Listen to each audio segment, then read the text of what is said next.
Monday morning, you walk into work expecting a normal day. Instead, your boss smiles, hands you a folder, and says, "Congratulations, you're the new manager." Just like that, you're now responsible for an entire juice company, not just making juice. Everything, the fruit, the factory, the workers, the trucks, the stores, the profits, the problems. And there are about to be a lot of problems. At first, things seem simple. People buy fruit, you turn fruit into juice, you sell juice, you make money. Easy. Or so you think. As you step onto the factory floor, machines are humming. Workers are bottling thousands of drinks every hour. Forklifts move pallets across the warehouse. Orders are pouring in from supermarkets across the country. The company is growing fast, maybe too fast. But right now, you're feeling confident. After all, how hard can selling juice be? A few days later, your sales team bursts into your office. "We did it." A major supermarket chain wants to carry your juice. Not one store, hundreds of stores. This is huge. The order is massive. If everything goes well, revenue could skyrocket.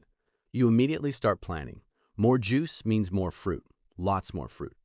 You contact suppliers and place large orders for oranges, apples, and mangoes. Truck after truck begins arriving. The warehouse fills with fruit, mountains of fruit.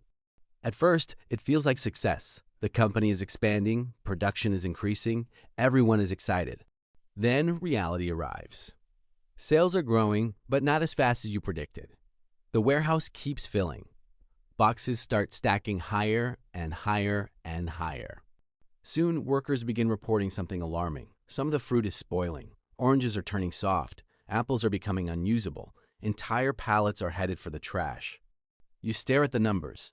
Thousands of dollars worth of fruit gone. You thought ordering extra inventory would increase profits. Instead, it's creating waste. And waste costs money. This is your first lesson as a manager. Buying more inventory doesn't automatically create more sales, especially when your product can rot. For the first time, you realize something important. Running a business isn't about making products. Too little inventory and you lose customers. Too much inventory and you lose money. Finding the sweet spot is harder than it sounds. A month later, accounting delivers the latest financial report. You open it expecting great news. Revenue looks incredible. The company sold millions of dollars worth of juice. Fantastic. Then you look at profit, and your smile disappears because the number is far smaller than expected. Where did all the money go? Then you start reading. Fruit costs, bottle costs, label costs, transportation costs, electricity costs, factory maintenance, worker salaries, marketing expenses, warehouse expenses, insurance, taxes. Suddenly, it becomes clear. Selling a bottle of juice for $3 doesn't mean keeping $3. Every bottle carries costs. Lots of costs. Many people think a company that earns millions must be making millions. But revenue and profit are very different things. A business can sell enormous amounts of product and still earn surprisingly little. Another lesson learned. A few months later, summer arrives. Temperatures rise and something unexpected happens. Demand explodes. People are buying juice everywhere. Stores can't keep enough on the shelves. Orders start doubling, then tripling. Your sales team is thrilled. The factory isn't. Production can't keep up. You walk into the warehouse and see something you've never seen before. Empty space. Lots of it. The fruit that once piled to the ceiling is gone. The juice inventory is disappearing as fast as it's produced. Every day, more orders arrive. Every day, shelves empty faster. At first, this sounds like a good problem, but it isn't. Because now customers can't find your products. Stores begin calling. "Where's our shipment? When will it arrive? We're completely sold out." Customers who can't find your juice don't simply wait. They buy someone else's.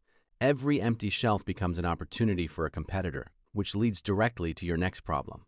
One morning, your marketing team places a new juice bottle on your desk. It belongs to a rival company. Their packaging looks better, their branding feels modern, they've launched exciting new flavors, and somehow their price is lower than yours. Within weeks, sales begin slipping. Nothing catastrophic, but enough to worry you. You quickly realize something many businesses learn the hard way. Having a good product isn't enough. People notice packaging, branding, convenience, price, marketing. Sometimes customers choose a product before they've even tasted it. Now you're fighting a battle on multiple fronts. You need to improve your product, improve your marketing, protect your market share, and keep the company profitable. Then comes the phone call, the one every manager fears. Your largest orange supplier has bad news.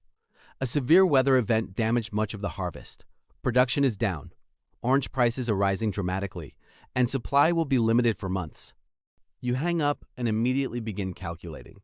The company relies heavily on oranges. Without enough fruit, production falls. Without production, sales fall. Meanwhile, costs are rising. The situation is ugly. You now face several difficult options. You could raise prices that might protect profits, but some customers could leave. You could keep prices unchanged. Customers stay happy, but profits shrink.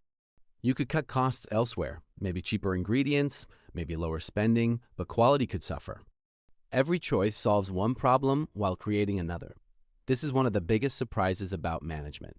There are rarely perfect solutions. Most decisions involve trade-offs. The goal isn't finding perfection. The goal is choosing the least damaging option. Months pass, you adapt. You find additional suppliers. You renegotiate contracts. You improve forecasting. You become more careful with inventory. Then another problem appears. This time, it's money. Not profits. Cash. At first, this sounds impossible. The company is still selling lots of juice, revenue is healthy, so what's wrong? Then accounting explains, your suppliers want payment now. Your employees need paychecks now. The electric company wants payment now. But many retailers won't pay you immediately. Some pay in 30 days, others in 60, some even longer. Suddenly you understand, money is coming, it's just not here yet. Meanwhile, bills continue arriving. A company can be profitable on paper and still experience cash shortages.